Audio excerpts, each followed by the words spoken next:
ভোরের আলো ধীরে ধীরে ঘর জুড়ে ছড়িয়ে পড়েছে। জানালার ফাঁক দিয়ে ঢুকে পড়া সূর্যের আলো পুরো ঘরটাকে এক অদ্ভুত শান্তিতে ভরিয়ে তুলেছে। বাইরে পাখির কিচিরমিচির, আর রান্নাঘর থেকে ভেসে আসছে নানা রকম নাস্তার গন্ধ। সবার আগে ঘুম ভাঙল জুবাইদার। সে উঠে নামাজ পড়ে চুপচাপ রান্নাঘরে ঢুকতেই দেখতে পেল তার মা নাস্তার আয়োজন শুরু করে দিয়েছে। জুবাইদা এগিয়ে গিয়ে আয়েশা বেগমকে পেছন থেকে জড়িয়ে ধরল এবং মুচকি হেসে জিজ্ঞাসা করল, এত তাড়াতাড়ি উঠে পড়েছো আজকে? মেয়ে জামাই এসেছে সকালে, তো উঠতে হবে তাই না? আর তুই আর একা হাতে কত সামলাবি বল? আমার কোনো অসুবিধা হয় না মা কাজ করতে। আমি শুধু চাই তুমি তাড়াতাড়ি সুস্থ হয়ে ওঠো। পাগলি মেয়ে আমার একটা। যা দেখ সবাই উঠলো কিনা, আমি এদিকটা সামলাচ্ছি। আচ্ছা আম্মু। জুবাইদা রান্নাঘর থেকে বেরোতেই দেখতে পেল এলি আসছে। জুবাইদাকে দেখে এলি মুচকি হেসে বলল, চলো না আপু, বাইরে থেকে ঘুরে আসি। শুনেছি সকালে নাকি গ্রামের সৌন্দর্য অনেক সুন্দর লাগে দেখতে। আচ্ছা নিয়ে যাব, সবাই আসুক একসাথে যাব। তুমি বসো বোন। এই আপু, নাম ধরে রাখবে আমায়, আমি তোমার ছোট। বেশি সম্মান দিলে লজ্জা লাগে আবার আমার। কথাটা বলে এলি লজ্জা পাওয়ার মতো মুখ ঢেকে ফেলল। জুবাইদা এলির অভিনয় দেখে হেসে ফেলল। এলিকে সাথে করে নিয়ে উঠোনের দিকে এগিয়ে গেল কথা বলতে বলতে। এদিকে শামিমা তখনও ঘুমের রাজ্যে। হঠাৎ দরজা খুলে তৃষ্টি ঢুকে শামিমাকে ডাকতে লাগলো। এই ওঠো, সকাল হয়ে গেছে। আর একটু ঘুমাতে দে তো বাল। বক বক করিস না কানের কাছে। যা এখান থেকে তুই। না, উঠ, কাল রাতে আড্ডা দেওয়ার সময় মনে ছিল না তোর? তোর ভাই গ্রামটা ঘুরে দেখতে চায়, চল। উফ, এত অত্যাচার। ওদিকে শুভ অনেক আগে উঠে বাইরে বারান্দায় দাঁড়িয়ে আছে। তার হাতে এক কাপ চা, কিন্তু তার চোখ উঠোনের দিকে। ত্রিস্পিদের বাড়িটা দুতলা নয়, খানঘর বিশিষ্ট। একটু পুরনো ধাঁচের হলেও তার মধ্যে একটা আলাদা গাম্ভীর্য আছে। বাইরের দেওয়ালে সময়ের ছাপ স্পষ্ট, হালকা রং চটে গেছে, কোথাও কোথাও শ্যাওলা জমেছে, কিন্তু তাতেই যেন তার সৌন্দর্য আরও বেড়ে গেছে। বাড়ির সামনে একটা বড় উঠোন, মাটির, পরিষ্কার করে ঝাড়ু দেওয়া। উঠোনের এক পাশে একটা পুরনো আম গাছ, যার ছায়ায় দুপুরগুলো ঠান্ডা আর শান্ত লাগে। আরেক পাশে টিউবওয়েল, যেখানে সকাল বিকাল পানির শব্দে চারপাশ মুখর থাকে। উঠোন ঘিরে চারপাশের ঘরগুলো সাজানো। নিচ তলায় বড় একটা বারান্দা, লম্বা খোলা, যেখানে বিকেলে সবাই বসে গল্প করে, চা খায়। বারান্দার খুঁটিগুলো পুরনো কাঠের, কিন্তু এখনো মজবুত। ঘরের ভেতরে ঢুকলেই একটা ঠান্ডা অনুভূতি আসে। দেয়ালে সাদা রং, কিছু জায়গায় ফ্রেমে বাঁধানো পুরনো ছবি, তৃষ্পির বাবা মায়ের ছবি। পারিবারিক স্মৃতি, আসবাবপত্রগুলো পুরনো ধাঁচের, কাঠের আলমারি, বড় খাট আর একটা ভারী টেবিল। দোতলায় ওঠার জন্য সিঁড়িটা একটু সরু কিন্তু খুব পরিচ্ছন্ন। দোতলার ছাদটাই বাড়ির সবচেয়ে প্রিয় জায়গা। খোলা আকাশ, চারপাশে গ্রামের দৃশ্য, দূরে সবুজ ক্ষেত। সন্ধ্যায় হালকা বাতাসে দাঁড়িয়ে থাকলে মনটা অদ্ভুত শান্ত হয়ে যায়। বাড়ির পেছনে একটা ছোট বাগান আছে, তাতে কিছু ফুলের গাছ, তুলসী আর কয়েকটা শাকসবজির চারা। জায়গাটা খুব সাজানো না, কিন্তু যত্নের ছাপ স্পষ্ট। সব মিলিয়ে ত্রিস্পিদের বাড়ি শুধু একটা বাড়ি না, এটা একটা অনুভূতি, একটা স্মৃতি, একটা জায়গা যেখানে প্রতিটা দেয়াল, প্রতিটা কোণ যেন গল্প বলে। ওদিকে হৃদ তখনও গভীর ঘুমে। ত্রিস্পি গিয়ে কয়েকবার ডাকলো। এই উঠবেন, সকাল হয়ে গেছে। রাতে যে বললেন সকালে ঘুরতে যাবেন, সবাই উঠে পড়েছে, তো চলেন। আর একটু ঘুমাই। উঠেন, না হলে কিন্তু পানি ঢেলে দিব আমি। সারার জিন্দেগি শ্বশুর বাড়ি এসেও শান্তি নেই একটু। এই বিয়ে করে কে মাবুদ? কি বললেন? না কিছু না বউ, ওয়াশরুমে যাবো তাই বলছিলাম। সত্যি তো? সত্যি। হৃদ আর কিছু না বলে ওয়াশরুমে চলে গেল। আর ত্রিস্পির অবস্থা দেখে হেসে ফেলল জোরে। ত্রিস্পি জানে হৃদ এত তাড়াতাড়ি ঘুম থেকে কখনোই ওঠে না। তবুও আজ ত্রিস্পির জন্য বাধ্য হয়ে উঠতে হলো বেচারাকে। কিছুক্ষণ পর সবাই একে একে ডাইনিং টেবিলে জড়ো হলো। নাস্তার টেবিলও জমে উঠল হাসি ঠাট্টায়। শামিমা খেতে খেতে বলল, কাল রাতের দুলাভাইয়ের ফুচকা কিন্তু অসাধারণ ছিল। তোর জন্যই অত রাতে গিয়ে ফুচকা নিয়ে আসতে হচ্ছে, কষ্ট করে হৃদ ভাইকে, স্বাদ তো হবেই। সামিমা আপু ছিল বলেই আমি আর তৃষ্পি ফুচকা খেতে পেরেছি অনেক দিন পর। না হলে রিত ভাই তো কখনোই খেতে দিতে চায় না ওসব। এলে কথা শুনে সবাই হেসে উঠল। হৃদের সেদিকে কোনো ভ্রুক্ষেপ নেই, সে চুপচাপ মনোযোগ দিয়ে খাচ্ছে। আর এইসব হাসি ঠাট্টার মাঝেই শুভ আর শামিমার চোখ বারবার একে অপরের দিকে চলে যাচ্ছে। আর হৃদ আর তৃষ্পির মাঝেও ধীরে ধীরে দূরত্ব কমছে। এলি তো সবাইকে পেয়ে ভুলে বসে আছে হৃদয়ের কথা। জুবাইদা মায়ের সাথে যোগ দিয়ে সবার প্লেটে খাবার বেড়ে দিচ্ছে। জুবাইদা এমন এক মেয়ে যে খুব কম কথা বলে, কিন্তু তার উপস্থিতিটাই যেন আলাদা একটা শান্তি ছড়িয়ে দেয় চারপাশে। কারোর সাথে জোরে হেসে কথা বলা, অকারণে হইচই করা এসব তার স্বভাবে নেই। বরং সে চুপচাপ সবার কথা শুনে বুঝে আর প্রয়োজন হলে খুব নরম গলায় দু একটা কথা বলে। তার চোখ দুটোই তার আসল ভাষা। সেখানে সবসময় একটা কোমলতা, মায়া আর অদ্ভুত গভীরতা লুকিয়ে থাকে। মনে হবে সে না বলেও অনেক কিছু বলে ফেলতে পারে। জুবাইদা এমন এক মেয়ে যে নিজের কষ্ট কখনো সামনে আনে না, মুখে হাসি রেখে সবকিছু সামলে নেয়। অন্য কেউ কষ্টে থাকলে সে সবচেয়ে আগে সেটা বুঝতে পারে, কিন্তু নিজের মন খারাপটা হাসির আড়ালে লুকিয়ে রাখে নিঃশব্দে। ঘরের কাজে সে খুব যত্নশীল।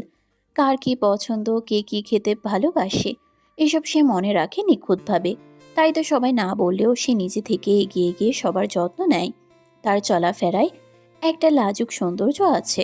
মাথা নিচু করে হাঁটা, ধীরে ধীরে কথা বলা, চোখ তুলে সরাসরি না তাকানো, এসব তাকে আরো আলাদা করে তোলে। সবচেয়ে বড় কথা, জুবাইদা ভালোবাসতে জানে নিঃশব্দে। সে বড় বড় কথা বলে না, প্রতিশ্রুতি দেয় না, কিন্তু তার ছোট ছোট যত্ন, খেয়াল রাখা আর নীরব পাশে থাকা, এসবেই তার ভালোবাসায় স্পষ্ট হয়ে ওঠে। নাস্তা শেষ হতে না হতেই শামীমা আবার বলা শুরু করলো। চলেন চলেন দুলা ভাই, আমাদের গ্রামটা ঘুরে দেখে আসা যাক। আপনার জন্য সকালবেলা আপনার বউ আমার ঘুমটা নষ্ট করেছে। হ্যাঁ আপু, আমি তো সকাল থেকে জুবাইদা আপুকে এটাই বলছিলাম। চলেন চলেন। এই মেয়েগুলো আজ আর থামবে না। শুভ চুপচাপ উঠে দাঁড়ালো, কিন্তু তার অনুভূতিগুলো কেমন যেন ছন্নছাড়া হয়ে যাচ্ছে। শামীমা সবাইকে দেখে বলল, আচ্ছা ঠিক আছে, সবাই প্রস্তুত হও, 5 মিনিটের মধ্যে বের হব। এইমাত্র খাইলাম, এখন আবার হাঁটা? শালেকে একটু দয়া করো। দুলা ভাই, শ্বশুরবাড়ি এসে এত অলসতা করলে চলবে? চলেন তো, বেশি নাটক না করে। শেষ পর্যন্ত সবাই বের হলো। সকালের হালকা রোদ, হালকা ঠান্ডা বাতাস, চারপাশে সবুজ মাঠ, দৃশ্যটা যেন চোখ জুড়িয়ে দেওয়ার মতো। পথটা একটু সরু মাটির, দুপাশে ধানের ক্ষেত, শিশির ভেজা ঘাসে পা পড়তেই ঠান্ডা অনুভূতি ছড়িয়ে যাচ্ছে। শামীমা আর এলি সামনে সামনে দৌড়াতে দৌড়াতে যাচ্ছে। এলি চিল্লিয়ে সবাইকে বলল, ওই দিকটা দেখেন, উফ কি সুন্দর দৃশ্য। শুভ একটু পেছন থেকে তাদের দেখছে। তার ঠোঁটে অজান্তেই মুচকি হাসি লেগে আছে। হৃদাত রেসপে ধীরে ধীরে হাঁটছে। হৃদ মুচকি হেসে বলল, গ্রামের সকলটা খারাপ না, কিন্তু শালিকা ঘর জমে থাকার ব্যবস্থা করো তো, চাচা শ্বশুরকে বলে। শখ কত শহরে রাজপ্রাসাদ রেখে এই গ্রামে থাকবে, তাতে আবার একজন এমপি হয়ে ভাবা যায় যত সব ঢং। হাহ। হঠাৎ সামনে একটু কাদামাটি জমে থাকা জায়গা পড়ল। এলি সাবধানে পার হয়ে গেল। শামীমাও লাফ দিয়ে চলে গেল। ক্রিসপি পা বাড়াতেই হঠাৎ পিছলে গেল। আহ! পড়ে যাওয়ার আগে সে হাত বাড়িয়ে সামনে থাকা হৃদের শার্ট খামচে ধরে ফেলল, কিন্তু তবুও ব্যালেন্স রাখতে না পেরে হৃদকেও টেনে সাথে নিয়ে ধপ করে পড়ে গেল দুজনই। চারপাশ এক মুহূর্তের জন্য স্তব্ধ। তারপর সবাই একসাথে হেসে উঠল। এটা কি হলো? দুলা ভাই তো একসাথে রোমান্টিক স্টাইলে পড়লো, যেমন সিনেমায় দেখায়। হৃদ ভাই সকাল সকাল এমন নায়ক রূপে এন্ট্রি না নিলেও পারতেন। হৃদ মাটিতে শুয়ে ত্রিস্পির দিকে তাকিয়ে আছে রেগে। ত্রিস্পি ঠিক তার উপরেই পড়ে আছে। দুজনের চোখে চোখ পড়ে গেল 1 সেকেন্ড, 2 সেকেন্ড। ত্রিস্পি হঠাৎ লজ্জা পেয়ে উঠে দাঁড়াতে দাঁড়াতে বলল, সরি, আমি ইচ্ছে করে। কিন্তু উঠতে গিয়েও আবার হোঁচট খেয়ে হৃদের উপর হাত রেখে দাঁড়ালো। হৃদ রেগে আস্তে করে বলল, চুপ, বেয়াদব একটা। কথাটা বলতে বলতে উঠতে গিয়েও আবার হোঁচট খেয়ে হৃদের বুকের উপর পড়ল। সবাই আবারও হেসে উঠল। শামীমা হাসতে হাসতে পেটে হাত দিয়ে কোনো রকমে বলল, কি রে ত্রিশিপি, উঠতে কষ্ট হচ্ছে বুঝি? দুলা ভাইয়ের উপরে থাক। চুপ কর শাকচুন্নি। বেয়াদব একটা। ক্রিসপি লজ্জায় একেবারে লাল হয়ে গেছে। মাথা নিচু করে দাঁড়িয়ে আছে, যেন মাটির সাথে মিশে যেতে চায়। চারপাশে এখানেও সবার হাসির রেশ চলছে, কিন্তু হৃদ গম্ভীর মুখে নিজেকে শরীরের কাদা মাটি পরিষ্কার করতে ব্যস্ত। শামীমা আবার হাসতে হাসতে বলল, দুলা ভাই, আপনাদের এত রোমান্টিক মুহূর্তটা ভিডিও করলে কিন্তু ভাইরাল হয়ে যেত। হ্যাঁ আপু, রোমান্টিক ফল। মজা না বন্ধ করে শালিকা, সময় কিন্তু আমারও আসবে একদিন, তখন কিন্তু এক চুল পরিমাণ ছাড় দেব না। হৃদ ভাইয়া চলেন, সামনে একটা নদী আছে, ওখানে দুজন পরিষ্কার হয়ে নেবেন। আসিফের কথা মতো সবাই সামনের দিকে এগিয়ে গেল। কিছু দূর যেতেই চোখে সুন্দর একটা দৃশ্য ভেসে উঠল। বিশাল বড় একটি নদীর ওই সাইডে বড় বড় গাছপালার সাথে লতাপাতা হয়ে কিছু নাম না জানা ফুলও ফুটেছে। সকালে সূর্যটা পূর্ব দিকে থাকায় জায়গাটা আরো বেশি সুন্দর লাগছে। এলি এই প্রথম গ্রামে এসে অবাক, এরপর অবাক হচ্ছে শুধু। গ্রামে যে এত সুন্দর দৃশ্য দেখবে সেটা এলির কল্পনার বাহিরে ছিল। এলি দৌড়ে সামনের দিকে এগিয়ে চিৎকার করে উঠল। উফ, কি সুন্দর জায়গা! আমার তো এখানেই থেকে যেতে ইচ্ছে করছে। এগুলো তো কিছুই না ননদিনী, সামনে তো আরো আছে। ওদিকে রেত নদীর পাশে গিয়ে ঝুঁকে পানি দিয়ে হাত মুখ ধুতে লাগলো। জামায় লেগে থাকা কাদা পরিষ্কার করতে করতে বিরক্ত গলায় তৃষ্পিকে বলল, সব তো তোমার জন্যই হলো। নিচে পড়বো ঠিক আছে, পাকনামি করে আমাকে ধরতে কে বলেছে? বারে নিজে তাল সামলাতে না পারলে আমার কি দোষ শুনি? হাতির মতো শরীর যদি অসময়ে কাজে নাই আসে তাহলে কষ্ট করে বডি বানিয়ে কি লাভ? বেয়াদব একটা। জানি আমি বেয়াদব, সেটা এটা বারবার মনে করিয়ে দিতে হবে না আপনাকে। রিত নদী থেকে উঠে আস্তে আস্তে বিরক্ত গলায় বলল। বারবার মনে করে দিয়ে যদি একটু লজ্জা হয়, সে প্রচেষ্টা আছে। সবাই হেঁটে হেঁটে সামনে এগিয়ে গেল। কিছু দূর যেতেই একটা বিশাল বটগাছ চোখে পড়ল। চারপাশটা একদম নিরিবিলি, গাছের ছায়ায় ঠান্ডা একটা পরিবেশ। এলি দৌড়ে গিয়ে বলল, উফ, এই জায়গাটা তো আরো বেশি সুন্দর। আমার তো এখানেই থেকে যেতে ইচ্ছে করছে। কি ঠান্ডা বাতাস! আহ! এখানেই বসি কিছুক্ষণ, চলো। সবাই গাছের নিচে বসে পড়ল। হালকা বাতাস বইছে, চারপাশে পাখির ডাক, মুহূর্তটা একদম শান্ত। কিন্তু সেই শান্তির মাঝে হঠাৎ হৃদের ফোনটা বেজে উঠল। হৃদ ফোনটা বের করে স্ক্রিনের দিকে তাকাতেই তার মুখের ভাব বদলে গেল। তৃষ্পি সেটা খেয়াল করে হৃদকে জিজ্ঞাসা করলো। কে ফোন করেছে? হৃদ কিছু না বলে একটু দূরে গিয়ে ফোনটা রিসিভ করলো। হ্যালো। ও পাশ থেকে কি যেন বলা হচ্ছিল, আর সাথে সাথে হৃদের মুখ গম্ভীর হয়ে উঠল। কি বলছিস তুই? কখন হচ্ছে এসব? আর আমাকে আগে জানিসনি কেন? হৃদের গলায় স্পষ্ট টেনশন। সবাই দূর থেকে তাকিয়ে আছে। কিছুক্ষণ চুপ থেকে হৃদ নিচু গলায় বলল, আমি আসছি আজকে, ততক্ষণ তুই দেখে রাখো এদিকটা। ফোনটা কেটে দিয়ে হৃদ কিছুক্ষণ স্থির হয়ে দাঁড়িয়ে রইল। তৃষ্পির বুক ধরফর করতে লাগলো। হৃদের চোখ মুখে অস্থিরতা দেখে হৃদ ধীরে ধীরে সবার কাছে ফিরে এলো। শামিমা বলল, কি হয়েছে দুলা ভাই? আমাদের এখনই শহরে ফিরতে হবে। এখনই কেন ভাইয়া? আমাদের তো দুদিন থাকার কথা ছিল এখানে। কেন, কি হয়েছে? একটা সমস্যা হয়েছে। আমার বিরোধী দলের লোক আমার ছেলেদের উপর আক্রমণ করেছে। আমি না থাকার সুযোগটা আরো বেশি পেয়েছে। আপনি গেলে আপনার উপর আক্রমণ করবে না, তার কি গ্যারান্টি আছে? পাগলের মতো কথা বলো না। আমার ছেলেদের বিপদের মুখে ফেলে আমি বসে বসে দেখবো নাকি? যা ইচ্ছে করেন আপনি, যাব না আমি আপনার সাথে এখন। তোর ভাবিকে বোঝা শুভ, আমি স্বার্থপর মতো এভাবে বসে থাকতে পারবো না সেটা। দেখেন ভাবি, জেদ করবেন না প্লিজ। হৃদ ভাই যেটা বলছি সেটা শুনেন। হৃদ ভাইয়ের বিপদে তারা আগে এগিয়ে আসে, মরে যাওয়ার চিন্তা করে না। এখন আমাদেরও উচিত তাদেরকে সাহায্য করা। শুভর কথা শুনে তৃষ্পি চুপ করে গেল। তার চোখে পানি চলে এসেছে, কিন্তু সে কারো সামনে কাঁদতে চায় না। তৃষ্পির ভয় পাচ্ছে এটা ভেবে যে হৃদের উপর যদি আক্রমণ করে ওরা, তখন তৃষ্পির কি হবে সেটা ভেবে। তবুও ভেজা গলায় বলল, ঠিক আছে চলেন। হৃদ একবার তাকালো ওর দিকে, কিন্তু কিছু বলল না। সবাই তাড়াতাড়ি বাড়ির দিকে রওনা দিল। হাঁটার সময় কেউ তেমন কথা বলছে না। কিছুক্ষণ আগে হাসি ঠাট্টা যেন হঠাৎ করে হারিয়ে গেছে।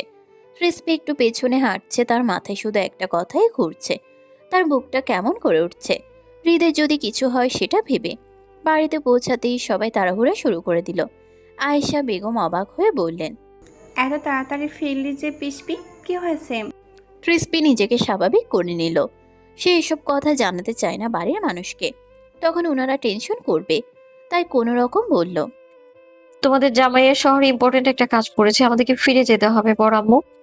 আজকে থেকে গেলেই তো হতো হৃদ বাবা। তোর বড় আপু তো বাড়িতে নেই এই সময়।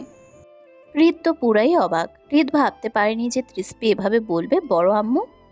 কি সুন্দরভাবে ঝামেলাটাকে চেপে। হৃদও এটাই চেয়েছিল। অতঃপর আয়েশা বেগমকে হৃদ সম্মান দিয়ে বলল, মাফ করবেন বড় আম্মু, আমার শহরে যাওয়াটা অনেক বেশি জরুরি এই মুহূর্তে। কাজ শেষ করে আপনাদের সাথে দেখা করে যাওয়ার চেষ্টা করবেন চললে। অতঃপর আসিফ, শামিমা এবং আয়েশা বেগমের থেকে বিদায় নিয়ে কিছুক্ষণের মধ্যেই হৃদ গাড়ি স্টার্ট দিল। শুভ সামনে বসলো আর পেছনে তৃষ্পি। আর ইলি। গাড়ি চলতে শুরু করলো আপন গতিতে। গাড়ির ভেতরে অদ্ভুত একটা নীরবতা। ক্রিসপি জানালার বাইরে তাকিয়ে আছে মন খারাপ করে। বাড়ির জন্য ও মন খারাপ করছে, আবার হৃদকে শহরে একা ছেড়ে থাকতে ইচ্ছা করছে না। শুভ, নওশাদকে ফোন দিয়ে বল সবাইকে নিয়ে পার্টি অফিসে জমা হতে, কেউ যেন বাইরে না থাকে আমি না যাওয়া পর্যন্ত। শুভ দ্রুত নওশাদকে কল দিয়ে হৃদের বলা কথাগুলো বলল। হ্যালো, সবাইকে বলো কেউ যেন বাইরে না যায়, আমরা আসছি। হ্যালো, সবাইকে বলো কেউ যেন বাইরে না যায়, আমরা আসছি। আর শোনো, পুলিশে খবর দিও না এখন, আগে আমি আর হৃদ ভাই এসে দেখি কী অবস্থা। হঠাৎ হৃদ গাড়িটি একটা নির্জন রাস্তার দিকে ঢুকালো। এটাই যেন সবচেয়ে বড় ভুল ছিল হৃদের। শুভ একটু কপাল কুঁচকে বলল। এই রাস্তা দিয়ে যাচ্ছ কেন? শর্টকাট। ক্রিসপি এতক্ষণ চুপ করে থাকলেও আর পারল না। হৃদকে রাগ দেখিয়ে বলল। এমনিতে সামনে আমাদের জন্য বিপদ অপেক্ষা করছে, তা সত্ত্বেও আপনি এই জঙ্গলের রাস্তায় গাড়ি কেন আনলেন? আরে ফালতু ভয় করছে তুমি, কারোর বাপের ক্ষমতা নেই আমার গায়ে হাত দেওয়ার, বুঝছো? কিন্তু হৃদের চোখে সতর্কতা। হঠাৎ সামনের রাস্তার মাঝখানে একটা কালো গাড়ি আড়াআড়ি করে দাঁড়িয়ে আছে। সামনে আরো কিছু এবং পিছন থেকে গাড়ি আসছে কিছু, এবং জঙ্গলের দুই সাইড থেকে আস্তে আস্তে কালো মুখোশধারী অনেকগুলো মানুষ বেরিয়ে আসলো। কারোর হাতে লাঠি আর কারোর হাতে ধারালো অস্ত্র। হৃদ পাশে বসে থাকা শুভর দিকে তাকালো করুণ দৃষ্টিতে, এবং একটু পর দুই একসাথে পেছনে বসে থাকা দুই রমণীর দিকে তাকালো। হৃদকে মারতে চেয়ে এতগুলো মানুষ পাঠিয়েছে হৃদ সেটা জানে, কিন্তু নিজের থেকে বেশি টেনশন বোন ও পিচ্ছি বউয়ের জন্য হচ্ছে। দুজনেই তার কলিজার টুকরো, দুজনেই রক্ত দেখে খুব ভয় পায়। কিন্তু আজ যে রক্তের বন্যা বইবে এই জায়গায়, এই দুইজনের সামনে এরা কি জানে? হৃদ ওদের সামনে গিয়ে আস্তে আস্তে ব্রেক করলো, কারণ পিছনে যাওয়ার জায়গা নেই আর সব দিক থেকে তারা আটকে গেছে। গাড়ি থামানো দেখে ক্রিসপি জিজ্ঞাসা করলো। কি হলো, গাড়ি কেন থামালেন? আর এত মানুষ কেন এখানে? দেখুন, আমার কিন্তু খুব ভয় করছে, গাড়ি ঘুরান প্লিজ। চুপ করে বসো তোমরা, আমি বাইরে গিয়ে দেখছি ওরা কি চায়।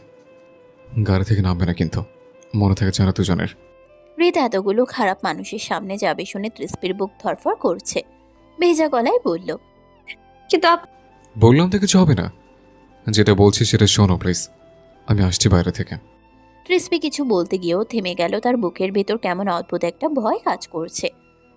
আমি যাব আপনার সাথে। ওদেরকে আমার ভালো মানুষ মনে হচ্ছে না, মন বলছে খারাপ কিছু হতে যাচ্ছে আমাদের সাথে। হৃদ আর এক সেকেন্ডও দাঁড়ালো না। এদের আবেগে গা ভাসালে তো হৃদের চলবে না। আপন জনদের বাঁচাতে হলে ওদের সাথে মোকাবিলা করতে হবে। হৃদ গাড়ি থেকে নামতে নামতে আবারও ক্রিসপি হৃদকে বলল। শোনো, তোমরা মাথা নিচু করে রাখো, আমি যতক্ষণ না আসছি ততক্ষণ কেউ উঠবে না আর বাইরে বেরোবে না প্লিজ। কথাটা বলে হৃদ গাড়ির দরজা লাগিয়ে ওদের সামনে গেল। অন্য পাশ থেকে শুভও নামলো। হৃদ সামনে এগিয়ে যেতেই মুখোশ পরা লোকগুলোর একজন হেসে উঠে বলল। এই তো আমাদের এমপি সাহেব চলে এসেছে, ওকে আপ্যায়ন করো ভালো করে বন্ধুগণ। কি চাই তোমাদের? আমাদের কিছু লাগবে না, শুধু ওকে আজ এখানেই শেষ নিঃশ্বাস ত্যাগ করতে চাই। হৃদ ঠান্ডা চোখে চারপাশটা দেখল। সংখ্যায় অনেক, কিন্তু ভয় পেলে চলবে না। এখন নিজের কিছু বুদ্ধি খাটাতে হবে, না হলে এদের সাথে পারা যাবে না। হৃদ কথার জালে ফাঁসাতে হবে এখন। হৃদের কণ্ঠে কঠোরতা। তোদের কে পাঠিয়েছে? ওটা জানার দরকার নেই, আজ তোর শেষ দিন। আমাকে মেরে তোদের কি লাভ জানতে পারি? টাকার বিনিময়ে কাজ করি আমরা। আমি যদি তার থেকে বেশি টাকা দিই তাহলে? এই শালা, আমাদের কি তোর বেঈমান মনে হয় নাকি? হুম, একদমই না, তার থেকে বড় কিছু। কি বলতে চাস তুই? দেখ, আমি একজন এমপি, আমাকে মেরে ফেলে শান্তিতে থাকতে পারবি না, কারণ আমি মরে গিয়েও তোকে শান্তিতে থাকতে দিব না কোনোদিন, বুঝলি? মানে? আমি আগে থেকে জানি তোরা আমার উপর হামলা করবি, তাই এই রাস্তায় আসা। আমি উপর মহলে ফোন করে আগে থেকে বলে এসছি যে আমার উপর আজকে হামলা হবে, তাই আমার কিছু হয়ে গেলে আমার বিরোধী দলের লোকদের আগে ধরবেন। আর ওই যে দেখছিস গাড়ির সামনে ওই কালো জিনিসটা, ওটা কি বলতো? কি? ক্যামেরা। মানে? ঠিক শুনেছিস, আমাকে যে তোরা মারতে এসছিস সেটা সিসি ক্যামেরায় বন্দি হচ্ছে, সেটা সরাসরি উপর মহলে পৌঁছে যাবে। এখন বল, আমাকে মারবি নাকি জেলের ভাত খাবি? লোকগুলো একে অপরের মুখ চাওয়াচাওয়ি করতে লাগলো। লোকগুলোর মধ্যে ফিসফাস শুরু। কেউ কেউ পিছিয়ে যেতে চাইছে, আবার কয়েকজন বিশ্বাস করতে পারছে না হৃদের কথা। তখন দলের লিডার রেগে দাঁতে দাঁত চেপে বলল, ওর কথা শুনে ভয় পাস না, এটা আমাদের ধোকা দেওয়ার চালও হতে পারে ওর। ধোকা কিনা সেটা একটু পরে বুঝতে পারবে, এখনো সময় আছে। নিজের ভালো চাস তো এখন থেকে চলে যা। গাড়ির ভেতরে বসে তৃষ্পির হাত পা ঠান্ডা হয়ে আসছে। তৃষ্পি এলির হাত শক্ত করে ধরে ফিসফিস করে কাপা গলায় বলল, এলি, আমার খুব ভয় করছে তোর ভাইয়ের সাহস দেখে। এলি তার ভাইয়ের সম্পর্কে একটু হলেও ধারণা আছে, তাই সে বলল, কিছু হবে না, দেখবি আমার ভাই কিভাবে ওদেরকে নাকানি চুবানি খাওয়ায় সেটা। ভাই, বেশি সময় নেই। এরা যদি বুঝে যায় লাভ দিচ্ছ, তখন বিপদ।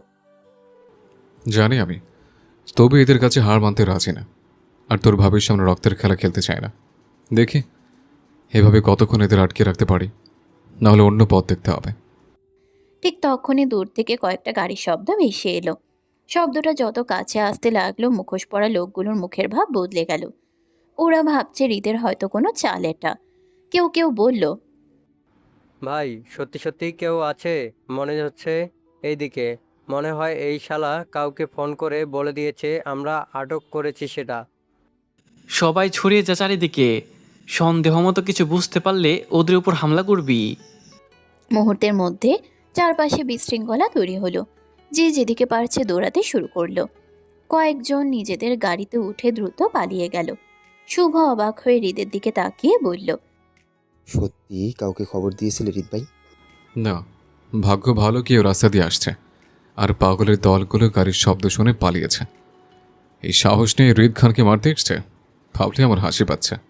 হৃদের কথা শুনে শুভ হেসে দিল। কিছুক্ষণের মধ্যেই দেখা গেল ওগুলো আসলে পার্টি অফিসের কয়েকজন কর্মীর গাড়ি। নওশাদ হৃদের উপর আক্রমণ হয়েছে সে খবর পেয়ে চিন্তায় কয়েকজনকে নিয়ে রওনা দিয়েছিল।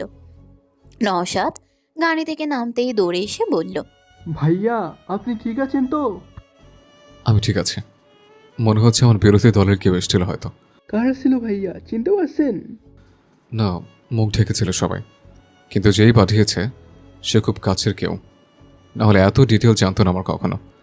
আমি গ্রামে এসেছি এবং এই রাস্তা দিয়ে বাড়ি যাচ্ছি, সেটা আমরা ছাড়া তো কেউ জানতো না। আর তাহলে এরা কীভাবে জানলো? মানে আমাদের ভিতরেই কেউ খবর দিচ্ছে। হয়তো ভেবে দেখতে হবে পরে।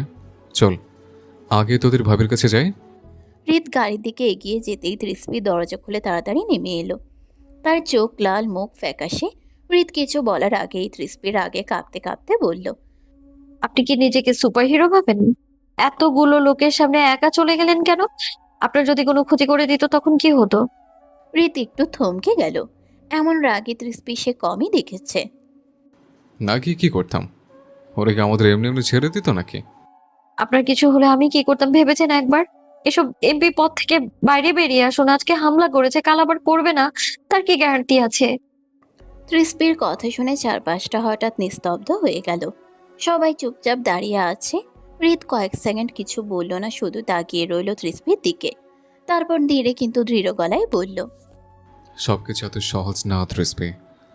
আমি চাইলে আজই সব ছেড়ে দিয়ে পারি, কিন্তু যারা আমার উপর ভরসা করে তাদের কি হবে? তাছাড়া আরও একটা কারণ আছে, এমপি পদে নিযুক্ত হওয়ার। যারা আপনার ভরসায় আছে তারা ঠিকই কোনো ঝামেলা ছাড়া বেঁচে থাকতে পারবে। আপনি যদি না থাকেন তাও ওনাদের চলবে, বুঝলেন? কিন্তু আমার চলবে না আপনাকে ছাড়া, এক মিনিটও না। আর আরো একটা কারণ। কারণ কি বলেন আমায়? কথাটা যেন সরাসরি গিয়ে হৃদের বুকে লাগলো। হৃদ একটু কাছে এগিয়ে এসে আস্তে বলল, পরে জানতে পারবে আস্তে আস্তে। আর আমার কিছু হবে না, আমি এত সহজে হারার মানুষ না। সবাই এমনই বলে, কিন্তু দুর্ঘটনা বলে কিছু একটা থাকে তো, নাকি? তুমি কি আমাকে এতটাই দুর্বল ভাবো? না, আমি আপনাকে হারাতে চাই না। এই প্রথম তৃষ্পি এত স্পষ্ট করে নিজের ভয়টা বলল। হৃদ কিছুটা অবাক, আবার ভেতরে ভেতরে নরম হয়ে গেল। শুভ পাশে দাঁড়িয়ে কাশির ভান করে বলল, আচ্ছা, রোমান্টিক সিনটা পরে হবে, এখন এখান থেকে বের হবো নাকি? সবাই হালকা হেসে ফেলল। টেনশনটা একটু কমলো। হৃদ গম্ভীর হয়ে বলল, চলো সবাই গাড়িতে ওঠো, এখানে বেশি সময় থাকা ঠিক হবে না আমাদের। সবাই গাড়িতে উঠল। এবার নওশাদের গাড়ির সামনে পেছনে রেখে চলতে লাগলো। বাড়ির সামনে গাড়ি ঢুকতেই পুরো পরিবেশটা যেন একটু ভারী হয়ে উঠল। গেটের সামনে আগেই কয়েকজন কর্মচারী দাঁড়িয়েছিল। গাড়ির শব্দ শুনে সবাই ছুটে এলো। ক্রিস্পি গাড়ি থেকে নামতেই চারপাশটা একবার তাকিয়ে দেখল। এত বড় বাড়ি, এত মানুষ, তবুও তার মনে অদ্ভুত একটা শূন্যতা কাজ করছে।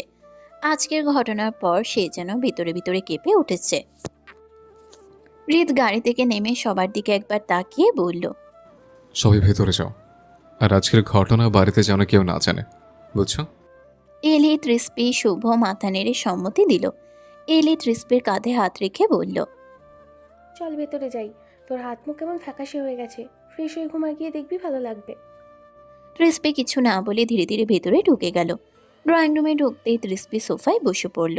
তার হাত পা এখনো কাঁপছে।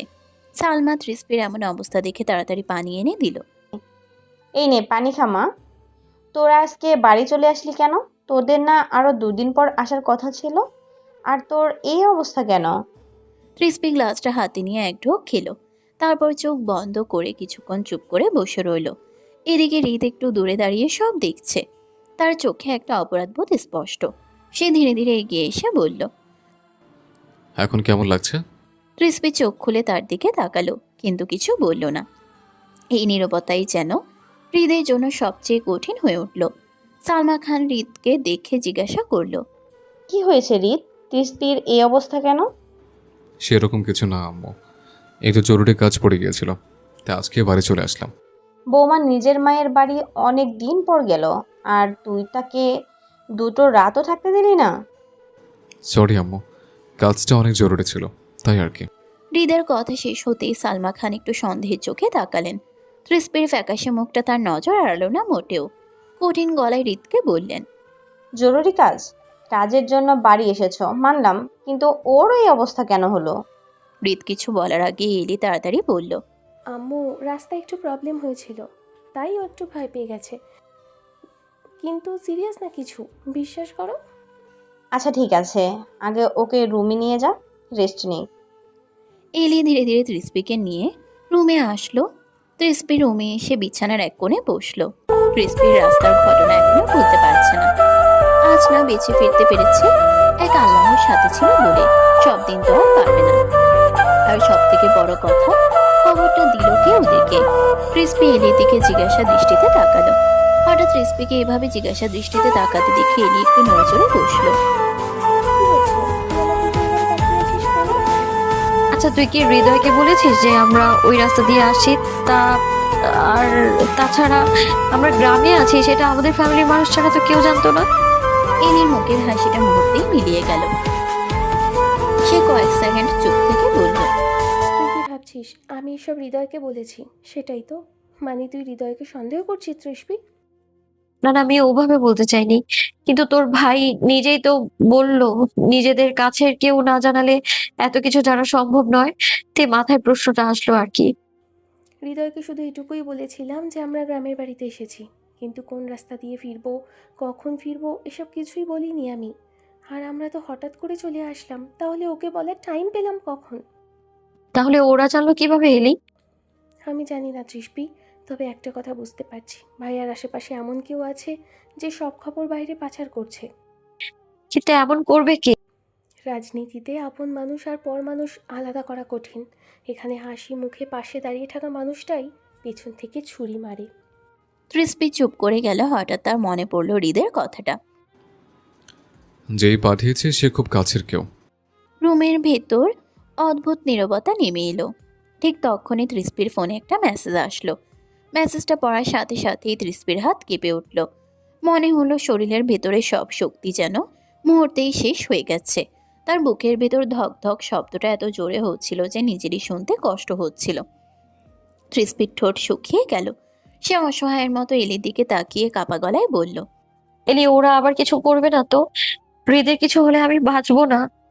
কথাটা বলতেই তার চোখ থেকে টপ টপ করে পানি পড়তে শুরু করলো। ফোনটা শক্ত করে রাখতে না পেরে প্রায় ফেলে দিচ্ছিল সে। তার মাথায় বারবার রাস্তার সেই মুহূর্তগুলো ভেসে উঠছে। চারপাশে মুখোশ পরা লোক, হৃদের একা দাঁড়িয়ে থাকা, আর যে কোনো মুহূর্তে কিছু ভয়ঙ্কর হয়ে যাওয়ার আতঙ্ক। ত্রিস্পি 2 হাতে নিজের মাথা চেপে ধরে ফিসফিস করে বলল, আমার কেন যেন বারবার মনে হচ্ছে খুব খারাপ কিছু হতে চলেছে। তার চোখে মুখে তখন স্পষ্ট আতঙ্ক। ভালোবাসা আর হৃদকে হারানোর ভয় একসাথে মিশে গেছে। ক্রিসপি কাঁপা কাঁপা হাতে ফোনটা এলির দিকে বাড়িয়ে দিল। আজকে তোমার বর বেঁচে গেছে, মানে এই না যে প্রতিদিন বাজবে। রিদ খানকে বলো সাবধানে থাকতে, খেলা কেবল তো শুরু হলো। মেসেজটা পড়তেই এলির মুখও ফ্যাকাশে হয়ে গেল। সে দ্রুত দরজার দিকে এগিয়ে গিয়ে দরজাটা ভেতর থেকে লাগিয়ে দিল। তারপর নিচু গলায় বলল, এই নাম্বারটা চিনিস? এটা মজা করার মতো কিছু না। কেউ তোকে ইচ্ছে করে ভয় দেখাচ্ছে। তুই মেসেজের কোনো রিপ্লাই দিবি না, কেমন? আমি দেখছি কি করা যায়। এলি কিছুক্ষণ তৃষ্পির পাশে বসে রইল। তৃষ্পির ফ্যাকাশে মুখটা দেখে তার নিজেরও খারাপ লাগছিল, কিন্তু এখন কিছু বলেও যে মেয়েটার ভয় কমানো যাবে না সেটা সে ভালো করেই বুঝতে পারছে। ধীরে ধীরে উঠে দাঁড়িয়ে এলি নরম গলায় বলল, তুই একটু রেস্ট নে তৃষ্পি, বেশি চিন্তা করিস না, ইনশাল্লাহ সব ঠিক হয়ে যাবে। তৃষ্পি ছোট্ট করে মাথা নাড়ল। এলি দরজার দিকে কয়েক পা এগিয়ে আবার একবার পেছনে তাকালো। মেয়েটা এখনো ফোনটা শক্ত করে ধরে বসে আছে। বুক ভরে একটা দীর্ঘশ্বাস ফেলে এলি রুম থেকে বেরিয়ে গেল। দরজা বন্ধ হতেই পুরো রুমটা অদ্ভুত নিস্তব্ধ হয়ে গেল। তৃষ্পি ধীরে ধীরে বিছানায় হেলান দিল, কিন্তু চোখ বন্ধ করলেই বারবার সেই রাস্তার দৃশ্যটা সামনে ভেসে উঠছে। মুখোশ পরা লোকগুলো, চারপাশের ভয়ঙ্কর পরিবেশ, আর সবার সামনে একা দাঁড়িয়ে থাকা হৃদ। তার বুকের ভেতরটা হু হু করে উঠল। না, জীবনে প্রথম দেখলাম। আর এটা তো আমার গ্রামের নাম্বার। লোকটা নিজের জীবনের কথা একবারও ভাবে না কেন? কখন যে এসব ভাবতে ভাবতে তৃষ্পির চোখ লেগে গিয়েছিল সে নিজেও বুঝতে পারেনি। হঠাৎ আজানের শব্দে ঘুম ভাঙল তার। চারপাশে হালকা নীরবতা, জানালার পর্দা দিয়ে বিকেলের লাল আলো রুমে এসে পড়েছে। তৃষ্পি ধীরে ধীরে উঠে বসল। কয়েক সেকেন্ড বোঝার চেষ্টা করলো সে কোথায় আছে। তারপর সবকিছু আবার মনে পড়তেই বুকটা ভারী হয়ে গেল তার। আজানের শব্দটা এখনো ভেসে আসছে। তৃষ্পি ধীরে ধীরে উঠে উঁচু করতে গেল। ঠান্ডা পানির ছোঁয়ায় শরীর কেঁপে উঠলেও মনটা একটু শান্ত লাগলো। নামাজে দাঁড়াতেই তার চোখ ভিজে এলো। সিজদায় গিয়ে সে কাঁপা মনে মনে বলল, হে আল্লাহ, আজ তুমি মানুষটাকে বাঁচিয়ে ফিরিয়ে এনেছো, এজন্য হাজার শুক্রিয়া। কিন্তু আমি খুব ভয় পাচ্ছি আল্লাহ। ওকে সব বিপদ থেকে আগলে রেখো। ও নিজের জীবনের পরোয়া না করলেও তুমি ওর হেফাজত করো। আমি আর কিছুই চাই না, শুধু দিন শেষে যেন মানুষটা নিরাপদে আমার কাছেই ফিরে আসে। কারণ ওর কিছু হলে আমার পুরো পৃথিবীটাই অন্ধকার হয়ে যাবে। হে আল্লাহ, আজ তুমি মানুষটাকে আমার কাছে সুস্থভাবে ফিরিয়ে এনেছো, এই জন্য হাজারো শুক্রিয়া। কিন্তু আমার মনটা এখনো ভয়ে কাঁপছে আল্লাহ। বারবার শুধু খারাপ চিন্তা মাথায় আসছে। ও বাইরে থেকে যতই সাহসী হোক, তুমি ওর চারপাশে তোমার রহমতের দেয়াল তৈরি করে রেখো। হে আল্লাহ, ও যখন বিপদের সামনে দাঁড়ায় তখন তুমি ওর একমাত্র রক্ষাকর্তা হয়ে এসে পাশে থেকো।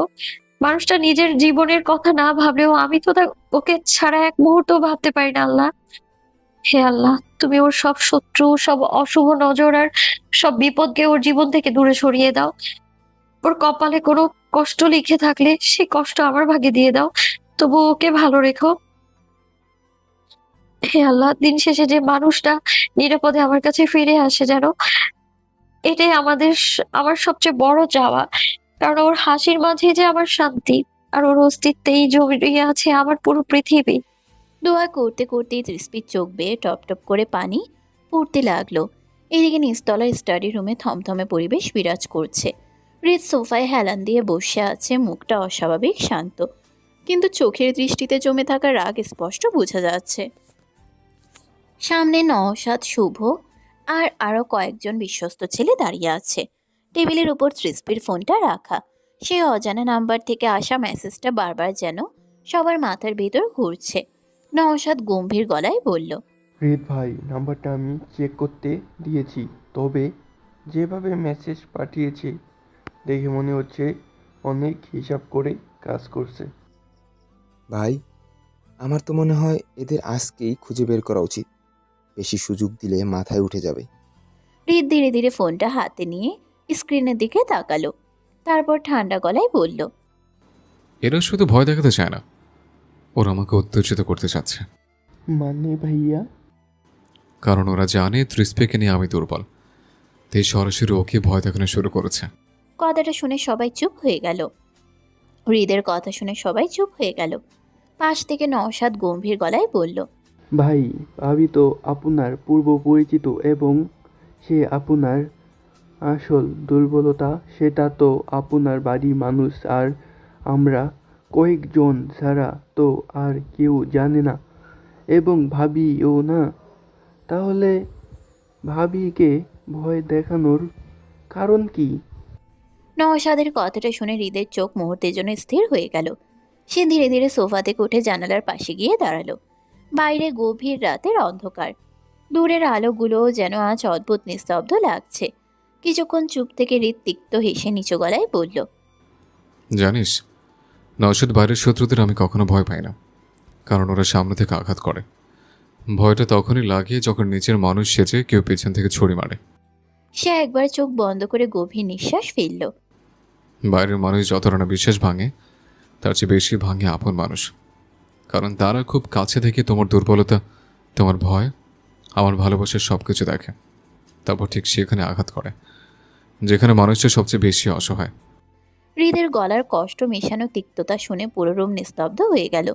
কেউ কোনো কথা বলছে না, কারণ সবাই বুঝতে পারছে হৃদ শুধু রেগে নেই, ভেতরে ভেতরে প্রচণ্ড আঘাতও পেয়েছে।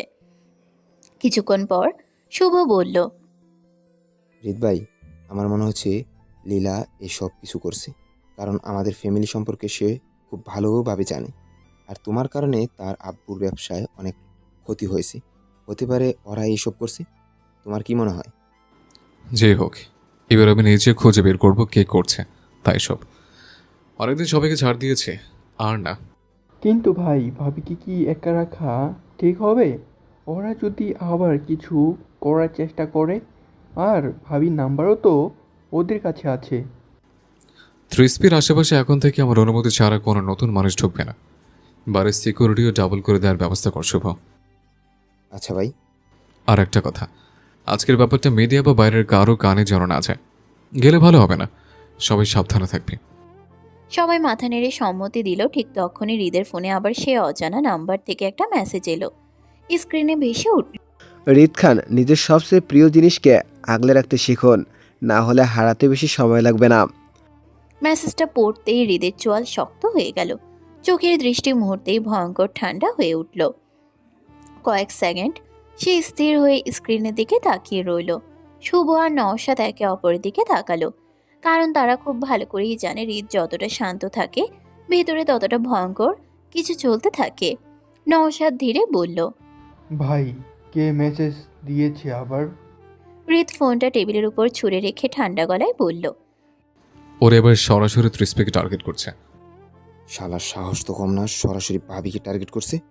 একবার শুধু হাতে পাই, ওদের গরম তেলে যদি পুড়িয়ে না সারি, তাহলে আমার নামও শুভ না। শুভ? হৃদের গম্ভীর কণ্ঠে পুরো রুম থমকে গেল।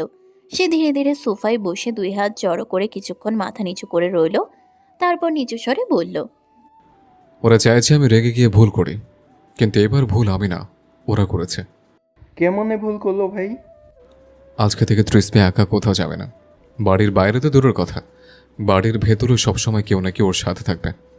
সেই খেয়াল রাখবে সবাই, কারণ আমি সবসময় বাড়িতে থাকবো না। আচ্ছা ভাইয়া।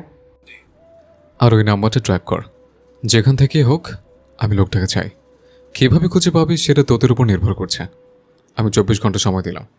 এই সময়ের মধ্যে যদি খুঁজে না পাস, তাহলে আমি নিজের হাতে কবর করার ব্যবস্থা করবো তোদের জন্য। হৃদের কথা শুনে রুমের ভিতর থমথমে নীরবতা নেমে এলো। শুভ আর নওশাদ দুজনেই বুঝতে পারছে এবার ব্যাপারটা সত্যি অনেক দূর গড়িয়েছে। শুভ শুকনো ঠোক গিলে নিচু গলায় বলল, ভাই, আমরা চেষ্টা করতেছি। 24 ঘন্টার আগে লোকটাকে খুঁজে বের করবো ইনশাল্লাহ। আমার চেষ্টা না, রেজাল্ট চাই শুভ। তার কণ্ঠের কঠোরতা শুনে উপস্থিত সবাই সোজা হয়ে দাঁড়িয়ে গেল।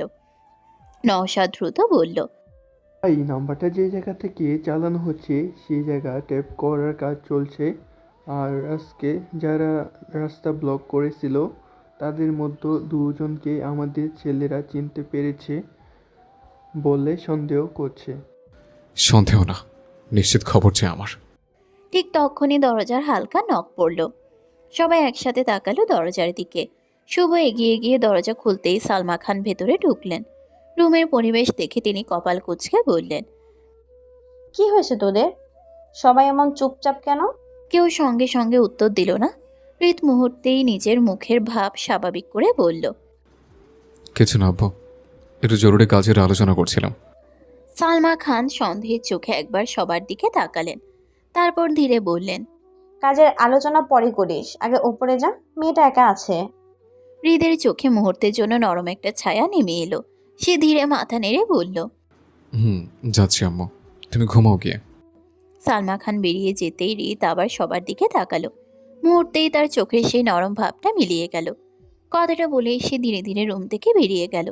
এদিকে নওশাদ আর শুভ পড়েছে মহা বিপদে। শুধু একটা নাম্বার ট্র্যাক করে কিভাবে 48 ঘন্টার মধ্যে মানুষটাকে খুঁজে পাওয়া সম্ভব, কিন্তু উপায় তো নেই। খুঁজে বের করতে হবে, তাদের খাওয়া ঘুম বাদ দিয়ে হলেও মানুষটাকে খুঁজতে হবে। তা না হলে তাদের কপালে শনি রবি বুধ সব আছে। নওশাদ ভোতামুখ করে বলল, কি হবে এখন শুভ ভাই? আমি নাম্বারটা ট্যাগ করছি, তুই সিকিউরিটি ব্যবস্থা কর গিয়ে। আচ্ছা ভাইয়া। এই পর্বটা আপনাদের কাছে কেমন লেগেছে তা কিন্তু কমেন্টে জানাতে ভুলবেন না।